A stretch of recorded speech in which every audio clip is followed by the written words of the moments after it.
George, George Kilpatrick, Inspiration for the Nation, celebrating people we feel good about. So we've got questions about the COVID vaccine and when we should wear a mask and when we shouldn't, and who else but Dr. Sharon Brangman, the chief of geriatrics at Upstate Medical University, in a lot more titles, but we're going to stop right there.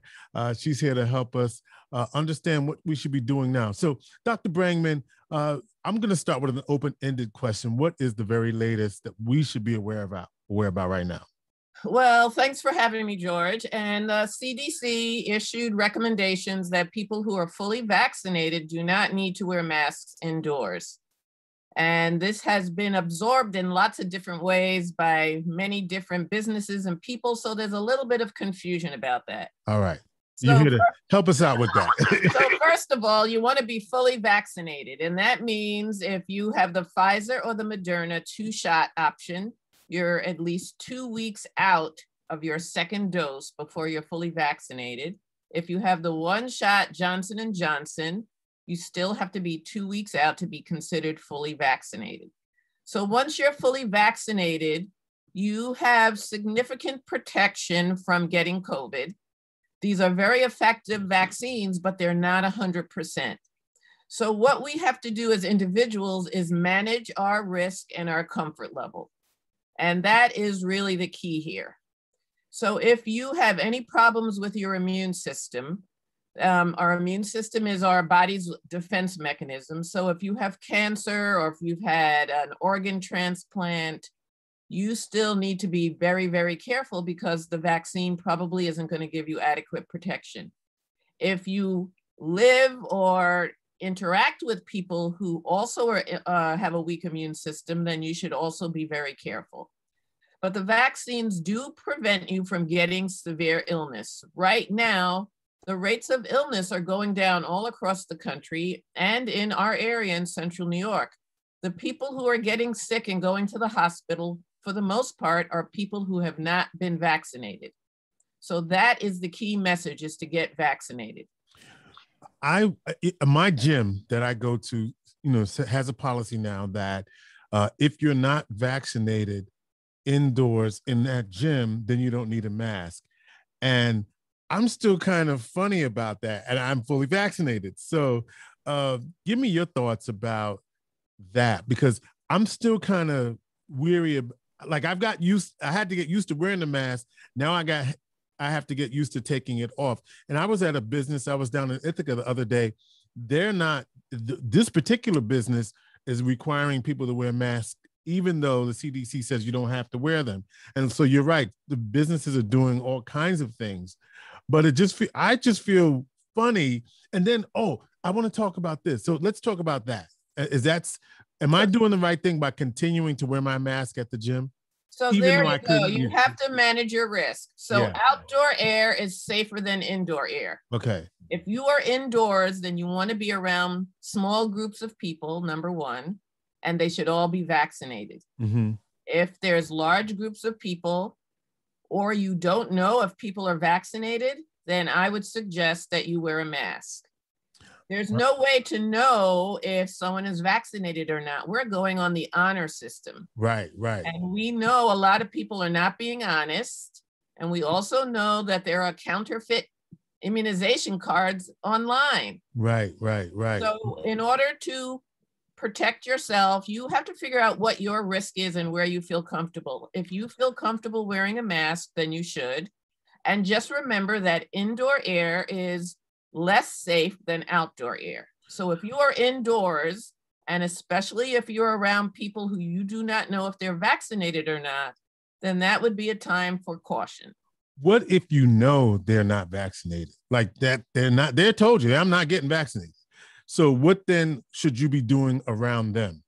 Indoors, outdoors, yes. Then I would suggest wearing a mask because, as I say, the vaccines are effective, but they're not 100%. And personally, I do not want this virus at all in my system. So you have to decide what your level of comfort is in this regard. And indoor air that you share with others is the time when you are at most risk. Yeah.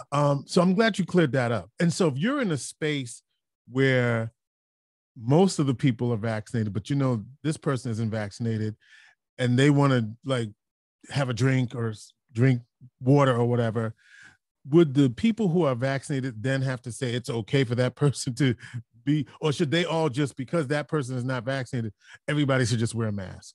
So this is where it gets very crazy, and Right. it interferes with our social interactions with people. And people who aren't vaccinated don't want to feel stigmatized. Correct. And don't like to stigmatize other people. So you're going to have to make that decision for yourself, how you feel and what makes you feel comfortable. So you may say, I will take off my mask and take that risk. Or if you do not feel comfortable, or if you're in a high risk group where you're worried about your immune system, you may decide that that interaction is not worth it. So that's a personal decision. Yeah, and that is a tricky place to navigate.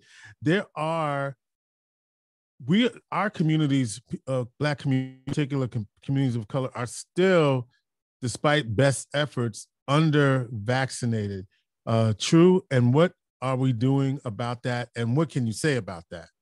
So that is an issue. I would feel more comfortable without masks once there's less virus circulating in our community. And this is a local issue. Every community is different. So when you're making a decision about traveling, you have to look at that community. Mm-hmm. And in our community in Central New York, about 50% of the population now has had at least one vaccine. Mm-hmm.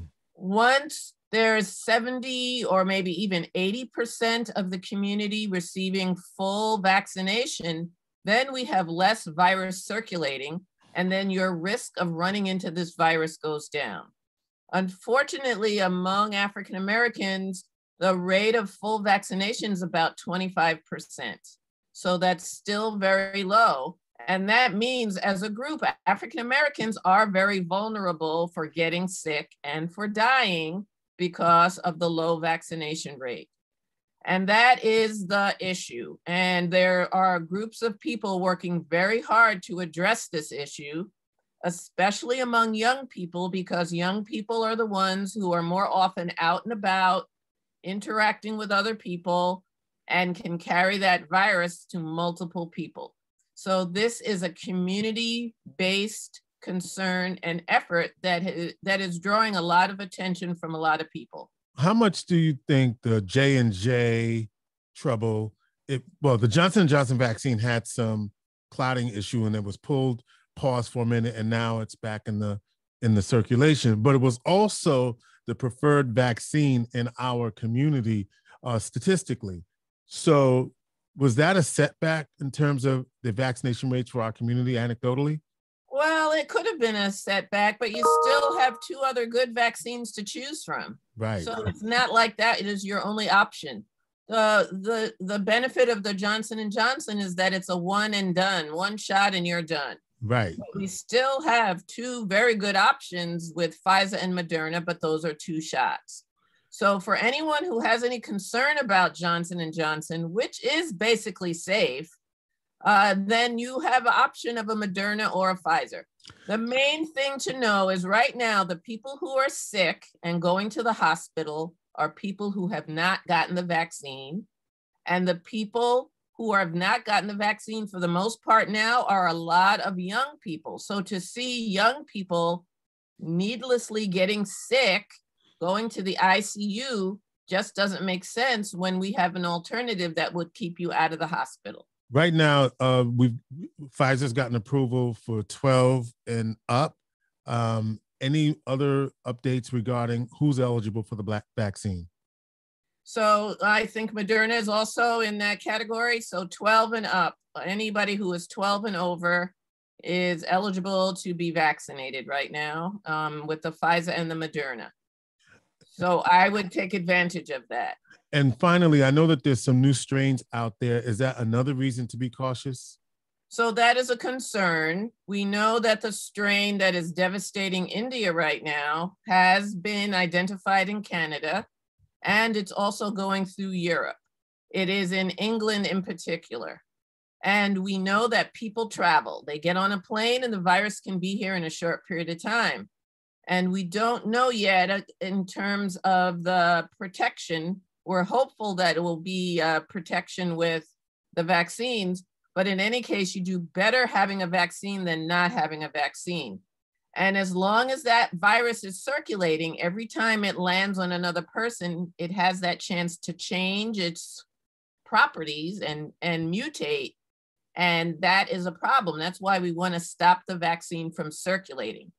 Right now, we still have too much virus circulating in our community. If we just look at Onondaga County and Central New York, there's too much virus circulating. We need to have more people vaccinated, and especially look at people who are younger, who tend to go out and interact with many people. Dr. Sharon Brangman giving us a vaccination status update. She's the chief of geriatrics at Upstate Medical University, among many other titles. Inspiration for the nation.